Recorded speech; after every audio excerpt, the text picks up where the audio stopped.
Over at the Vatican, the College of Cardinals have agreed to override a provision of their apostolic constitution, which mandates a limit on the number of electors in the conclave happening next week. Jovi Francisco is still reporting to us live from the Vatican. Hi, Jovi. What do you have for us? Hello, Sean.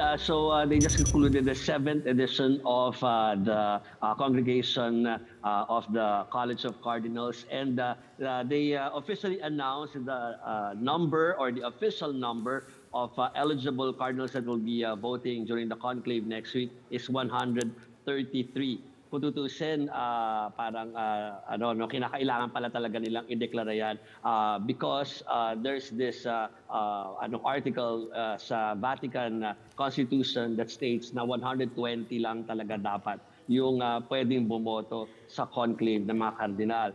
But this article was superseded or na-overtake na yan nung decision ni Pope Francis before na magtalaga ng additional na mga cardinals na kung eligible naman sila doon sa mga Asia Carmen, can vote doon sa conclave. So we have 133, tatlo doon, dalawa na dapat ay kasali ay hindi dahil hindi na makakarating dito dahil sila may karamdaman at isa naman ay tukol doon sa yung umurong na because of that embezzlement issue. So aside from that, I think kinamusta rin namin yung paghahanda ng tatlong cardinals from the Philippines. So I went to PFC or the Pontificio Colegio Filipino and tinignan ko kung paano yung preparation doon. And I think that report is ready for rollback. Playback. During their 6th congregation, the College of Cardinals addressed issues facing the Catholic Church. They listened to several perspectives from continents and regions. The Cardinals believe this will guide their decision in next week's conclave and that it may serve as the roadmap of the Catholic Church's direction in the coming years. At ito din advantage ngayon, malalaman ng Cardinals yung situation sa buong mundo and they will get to know each other during these days before the conclave and they will also try to see what the Church needs, what characteristics of a Pope we need today. This will be the daily routine for the cardinals in the days leading to the conclave. Aside from attending masses and meetings, they will also embark on activities that will aid their selection of a new pope. 135 cardinals are eligible to vote. 2 cardinals will not make it to Rome for the conclave because of health issues. Cardinal Angelo Becciu will also not join the vote because of legal issues. The next pope will need 2/3 of all the votes to get the papacy. The Pontificio Colegio Filipino in Rome serves as the conclave preparation place for 3 cardinals from the Philippines. Cardinals Luis Antonio Tagle, Jose Advincula, and Pablo Virgilio David currently reside here. The place reminds visitors of retreat places in Tagaytay or Baguio, a quiet place perfect for reflection. There are several prayer rooms, and there's even a library. Just about sufficient for cardinals swamped with materials needed to be read and imbibed. The priests of the PCF also serve as support group of our cardinals. Kami dito, we host them dito. Dito sa PCF, sanay naman tayo kasi marami ding bishops na nag-aral noong 1970s, 1980s, 1990s dito. And then dumadalo naman sila lagi dito. So medyo may mechanism na tayo dito sa PCF to receive these guests. So ngayon, sa conclave, in a special way, of course, konting dasal pa, and then pangangailangan nila kasi biglang pupunta sa meeting sa Vatican, kung ano pang mga needs nila, then we also cater to them.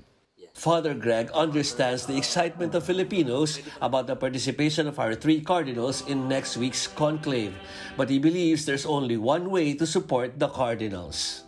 Naging excited tayo, baka siya manalo, baka although kung tutuusin talaga, sa dasal ng mga cardinals, they ask for the guidance of the Holy Spirit. So tayo naman, ang the best na magawa natin is makidasal. Dasal din tayo sa Holy Spirit to grant the cardinals this enlightenment. Sean, before the 7th congregation ended today, the cardinals sent out this PR or a press statement and that reads this request from the cardinals to the people of God for them to pray for the cardinals before they enter the conclave next week. And Jovi, by any chance, may nasalisi ka na bang cardinal?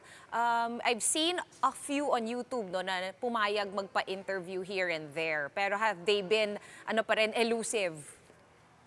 Well, yung ibang mga cardinals, yung not from the Philippines, yes, nagpapaunlak sila. And of course, nakita natin sa report ng Reuters. So, usually sinasabi lang nila yung kanilang vow of silence nga or secrecy. And hindi, general yung kanilang mga sinasabi. Pero pagdating sa ating mga cardinals, nandun sila sa PFC, pero talaga nag-request sila na no interviews, parang pwede sila makita, pero nothing na pwede silang magsalita about the conclave next week. Okay. And as we wait for May 7, Jovi, ganun pa rin ba yung schedule of activities? Usually congregation sa morning, and then Yes.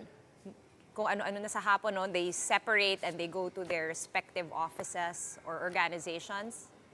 Yes, pero pagdating ng mga around 5 p.m. dito sa Roma, Sean, meron pa rin noong 9 days of morning for Pope Francis. So meron pa rin mass dito sa loob ng Basilica. So most of the cardinals attend that Eucharistic celebration.